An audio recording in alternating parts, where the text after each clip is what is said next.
All welcome to కైవ్యూ. Sorry filmy cubes. అయినా భలే మత్తుగా మాట్లాడతారు బా వాళ్ళు. ఓకే ఏందబ్బా గేమ్ చేంజరు పెద్ద హైప్ లేదు. బుకింగ్ అయితే చాలా స్లోగా ఉంది. స్కూల్ పిల్లల ప్రభావం అయితే ఎక్కడ కనిపించట్లేదు. పొరపాటున 1 AM ఫ్లాప్ టాక్ వచ్చింది అనుకోండి, ఫస్ట్ డేనే ఖాళీగా ఉంటాయి. అలా అవ్వదు అని అనుకుంటున్నా, చూద్దాం మరి ఏమవుతుందో. యాక్చువల్గా ట్రైలర్ అయితే నాకు భలే నచ్చింది. శంకర్ చెప్పడం ఏం లే కానీ క్లియర్గా తెలుస్తుంది సినిమా అయితే సోషల్ ఇష్యూస్ మీదనే ఉంది.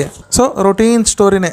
ఎంత యాక్టింగ్ ఉన్నా ఎంత బ్యాటింగ్ ఉన్నా సరే ఇలాంటి స్టోరీల్ని మాత్రం ముందుకు తీసుకెళ్లేది డైరెక్షన్ మాత్రమే. అంటే శంకర్ మామని తన భుజాల మీద వేసుకొని మోసిండాలి. యాక్చువల్గా ఆ రోజు మోయడానికి నాకు ఫోన్ అయితే చేశాడు, కానీ ఆ రోజు హ్యాండ్స్ కాదు లెగ్ డే అనమాట రాది. సో నేను మోయలేను అని చెప్పిన. ఎలా మోసింటాడో ఏమో మరి. ఓకే సినిమా రేపే కదా, సో స్టోరీని ప్రిడిక్ట్ చేద్దాం. ముందు చెప్పినట్టే రొటీన్ స్టోరీనే. ఏం లేదబ్బా, ఈయన చిన్న రామ్ చరణ్ అంటే పెద్ద రామ్ చరణ్ కొడుకు అనమాట. ఆయన పేరు అప్పన్న. అదే పెద్ద రామ్ చరణ్ పేరు అప్పన్న. పెద్ద రామ్ చరణ్ ఏంటంటే ప్రజాసేవ వైపు ఉంటాడు. అదే న్యాయం వైపు నిలబడ్డము, ప్రజలకి హెల్ప్ చేయడము, ఇవన్నీ అనమాట. ఒకరోజు ఏమైతుందంటే వాళ్ళ ఊర్లో ఉన్న ఇసుకనో మట్టినో తవ్వుతుంటారు అనమాట. అప్పుడు మనోడు వాళ్ళకి ఎదురు నిలబడతాడు.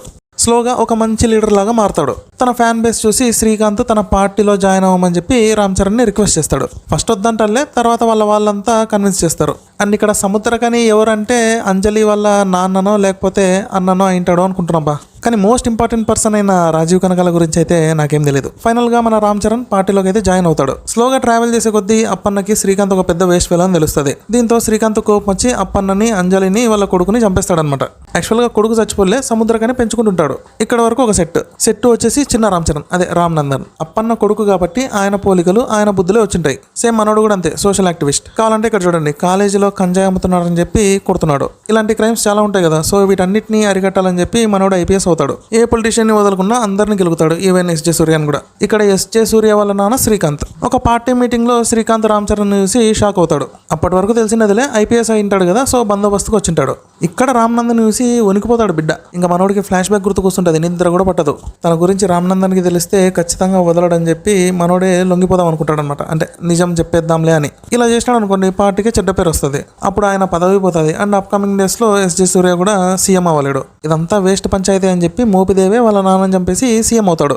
లేదా ఇంకో పాసిబిలిటీ ఏంటంటే శ్రీకాంత్ టెన్షన్ పడుతూ చనిపోయింటాడు. మాక్సిమం ఇది అయినదిలే, ఫస్ట్ దే అనుకుంటున్నా. సో మోపిదేవి చంపింటాడు కదా, దాన్ని ఎవరో సీక్రెట్ గా రికార్డ్ చేసి పెట్టుకుంటారు అనమాట. ఇది గుర్తుపెట్టుకోండి, ఒక దగ్గర వస్తుంది చెప్తా. సో ఇప్పుడు రామ్ నందన్ కి మోపిదేవికి గొడవలు స్టార్ట్.